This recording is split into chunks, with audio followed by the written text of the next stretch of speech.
welcome to this special edition of Trade Talk TV coming from Cannes. And today we've got Brian from Open Web. Brian, thanks for coming on today. Thank you for having me.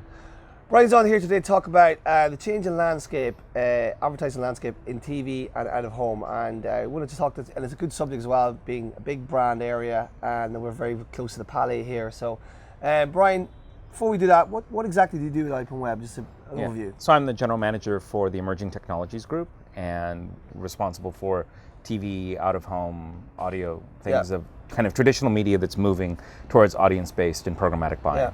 And obviously this year I have worked with a lot of big clients like Dish and others, kind of helping them transfer their business. But let's just talk about the TV landscape, because obviously it's still the bastion of brand spend in the world, and this event clearly is a lot is based around that. Just let's talk about the change in landscape in TV at the minute and how you see it from your perspective changing. Well, there's a few different things. I mean, historically TV's actually been data driven. There was not a lot of data per se, but it's been data driven. And TV is there to bring an audience to the advertiser, again, from a historical or broadcast perspective. And the way that is getting done is what's changing, is that rather than going against a schedule and going against a very narrow set of ratings that were available with kind of digital practices and technologies, whether they're coming from over the top or addressable or working with additional automatic content recognition providers, then there's an ability to take an audience that's much more closely mapped to how the advertiser thinks about it and much more closely mapped to how it's bought in digital. And there's the ability to start moving towards that. The second thing that's happening is that people are changing how they consume what we would consider TV. And that consumption fragmentation. Well, there's fragmentation, and there's also a similar thing that's happened from publishing, which is before you had media that was available in the market that you were at. So if you were in Cannes, you would get a certain number of TV stations that were having local affiliations. You would have a certain number of publications that were available. You maybe would get some newspapers or things brought in from foreign countries or things like that. But it was a very known and defined market, and that also made it possible to know who you were advertising to, because if you advertised in that paper, then that would become your audience, and you could figure out how you wanted to do that. Now, as it happened with digital print media, if you will, broadcast media is undergoing a similar shift, which is if you want to watch a show from Hong Kong, you can watch it from Cannes. And there's no real barrier. I mean, there's some legal things about rights and ownership and things like that pop up now and then. But for the most part, that content's available wherever you are, whenever you want. And that takes a different way of looking at things. And a different way of looking at it is generally going back to this audience model, but a richer audience model than has historically been available in television. So it's an evolutionary path, but it's a sea change in terms of how to think about it, how to buy, how do you organize the organizations behind that, who are the right partners. And TV has, at least the folks we've been dealing with, has a much more direct relationship with advertisers historically. So they know who their advertisers are. There aren't so many intermediaries as there are in a digital space. And do you think the relationship with the data is fueling this? I mean, like the first party data they have, and how do they work with that, basically?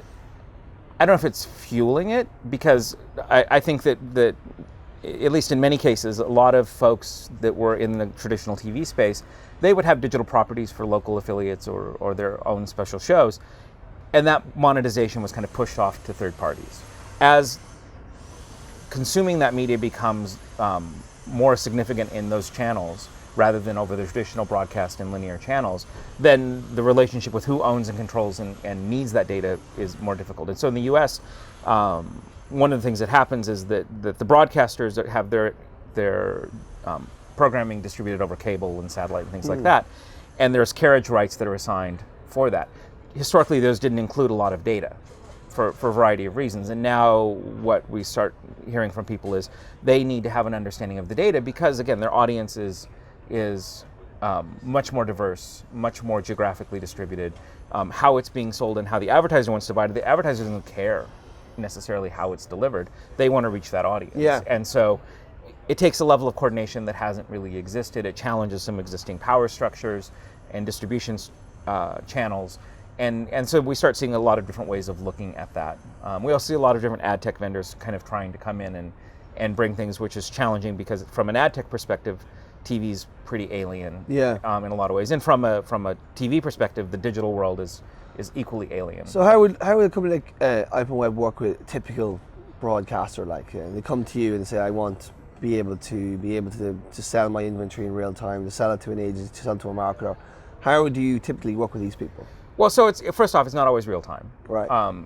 It's more about, again, how do I map my audience to the broadcast for my content, whether I'm a broadcaster or an MVPD or other distributor. How do I map my audience to what the advertisers want?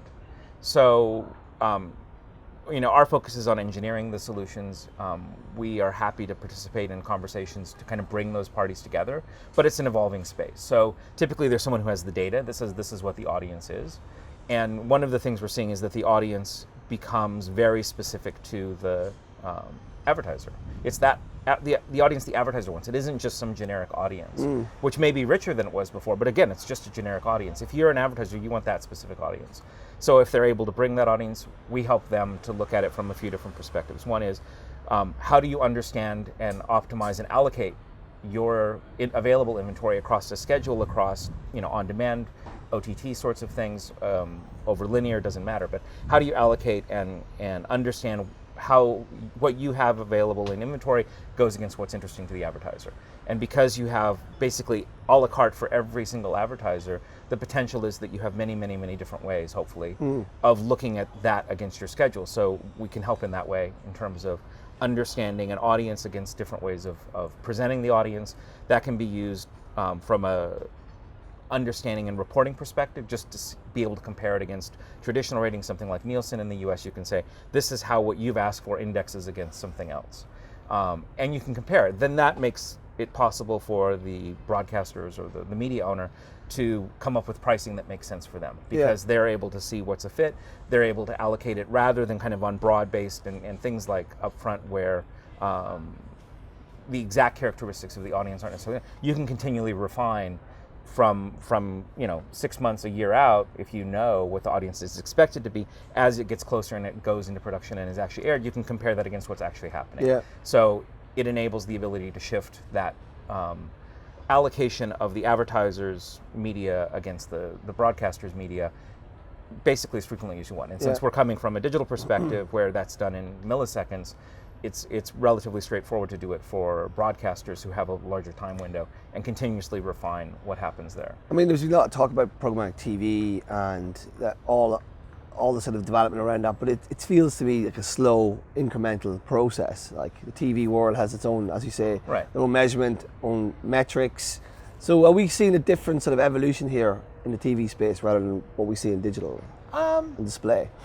I mean, I think you certainly see, in some ways, so the other thing we'll do, which kind of answers the question, is when you have inventory that's unsold or underperforming, then we can help bring that to market. So that's some of the stuff we've done with Dish. They have slightly different characteristics because they're basically a national footprint, but it's not like the traditional cable companies and things like that. So if you go with one cable company, they have a city or a part of a city or a zone, or you know pretty well what they have, whereas Dish is satellite, so it can be anywhere in the country. And there's a need to kind of package that information up and sell it. And again, understand it against the audience that's interesting. So in some ways, they have an advantage of being ahead of the curve in looking at it from an audience, not a ratings-based perspective, because they weren't able to do a ratings-based thing for all of their media. So it's a good fit for kind of a digital mindset to go forward. So if you can sell it that way, then that creates the opportunity for the publisher to do things differently and the advertiser to do things differently. And how it evolves, because you have, so if you think of digital gets you down to the device. Yeah. This device is watching this thing, and maybe you know some stuff about the device. With TV, you're starting with, for linear, you're starting with a very, very broad geographic region, whether it's half of a country, an entire country, a city, something like that, down to like a cable box. You know that it's to that cable box, and then that cable box has associated data, which is more household level data, which is good and interesting. And then if you add in over the top, or you tie in other data partners, you can start triangulating against those things. And so you're kind of coming at it from a top-down perspective, where you had, again, a data driven by before, but the data was very high level. Now you're able to kind of work and meet where you have device level data and those higher level metrics across that audience. What about, you're obviously working out of home as well. Just give me an idea of what's going on in that area, because it seems to be some exciting developments. So out of home is actually pretty interesting. It's kind of a hybrid of digital and TV in a certain way. You have kind of some of the characteristics of TV in terms of tends to be high impact displays, that can have very high quality creatives because, again, you control over very much display. top of the funnel type of stuff. Yeah, right? so you can do top of the funnel, but you can also do pretty far down into the funnel because there are very location specific screens that are available. Yeah. Whether you're in transit, you can be in a doctor's office, you could be in a quick serve restaurant, you could be in different places where the audience is not personal. Again, it's not down to that individual or device level, but you have a very good context for understanding what's going on. You know what time of day it is. A lot of them have very precise geographic location. Some of them are on public transit. All of the metro systems and tube systems in the world have some kind of out-of-home display. Some of them are digital, some of them aren't. Some of them are in the vehicles themselves as they transit, so you even know where their path of conversion and time of day. So you need additional data in some cases, but it's a very rich data environment compared to the traditional TV environment. It's also an environment that kind of gets around some PII concerns and not even just that, but just the rights issues as to who has that data. So it looks more like digital. It's not necessarily organized that way from an industry perspective. That's something that we're kind of getting a better understanding of. But conceptually, it's much more like addressable TV or even digital TV. So are we talking about an addressable market here? Like, are we talking about like inventory that's available?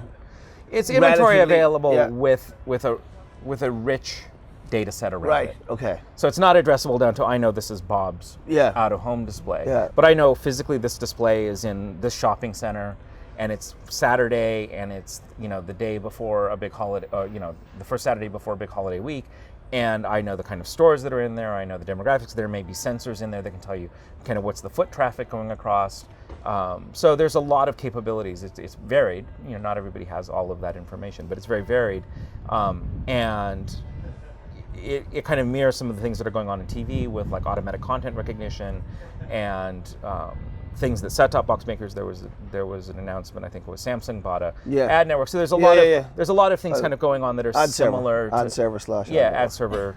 So there's a lot of different parallels to the two. Like I said, I think that it's, I would say, somewhat of a cleaner environment. Because are you helping these people set up a marketplace, basically? So the same kinds of things we can do. The part of why it's my job to cover both kinds of things is the challenges and opportunities are the same, which is, what do I have? How do I map that to what the people who want to buy it want? How do we think about that? How do we do it in a way that makes sense for everybody to transact in this manner? And then how do we enable the trading, and how do we work with our digital buying partners? How do we bring our historic partners into a more programmatic world for the efficiencies? How do we help our sales channels avoid conflict? Because, TV and out-of-home and others have a very traditional sales model and have direct sales, and those are strong sales forces. But there's a need to be able to understand what are the trade-offs if they go to a digital system, and does everybody compete and look at it from the same perspective? So it's basically iterating the current system. Right. So again, it's an evolutionary thing, and timing-wise, it's hard to say. I mean, I think that there will be a certain point at which it takes over, but it's a lot more organizational than technological. What about audio then? Right. So audio, we've had conversations with folks. Again, very, very similar kind of market.